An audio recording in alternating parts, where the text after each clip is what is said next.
और इंडिया में जारी वर्ल्ड कप में मुसलसल नाकामियां। 6 मैचेस में सिर्फ एक निस्फ सेंचुरी स्कोर करने वाले पाकिस्तानी बैटर इमामुल हक मौजूदा दौर के मंसूर अख्तर साबित हुए। साबिक क्रिकेटर ने भी मुताद्दिद मौके मिलने के बावजूद परफॉर्म नहीं किया।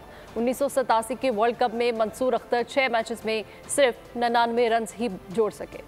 मेगा इवेंट में नाकामियों की मुकम्मल दास्तान इमामुल हक बन गए। बाबर के लिए बहुत बड़ा इम्तिहान। फखर जमान ने परफॉर्म नहीं किया तो उनको टीम से बाहर का रास्ता दिखा दिया गया। इमामुल हक को ड्रॉप करने का मामला हो तो दिल है कि मानता नहीं। चीफ सेलेक्टर इंजामुल हक के राज दुलारे इमामुल हक हैं, बाबर की आंखों के भी तारे। अनोखा लाडला परफॉर्म करे ना करे, टीम जीते या हारे, लेकिन नाकाम तरीन पाकिस्तानी बैटर का कोई मुकाबिल नहीं दूर तलक। कारकर्दगी की भले न दिखा सके मामूली सी भी झलक। पाकिस्तान क्रिकेट में ऐसा पहली बार नहीं हो रहा। 1987 में इस कहानी का आगाज हुआ था। उस वक्त पाकिस्तान टीम की क़यादत करने वाले चेयरमैन पीटीआई ने मेरिट की धज्जियां उड़ा कर रख दी थीं। जाती पसंद की बुनियाद पर क्रिकेट वर्ल्ड कप में मंसूर अख्तर को 6 चांस दिए, लेकिन वो एक मौके पर भी कामयाब नहीं हो सके थे। मजमूई तौर पर 99 रन उनकी सारी कोशिशों का हासिल रहे। 200 बॉल्स पर बनाए गए रन 16.50 की औसत और 49.50 की एवरेज से बनाए गए थे।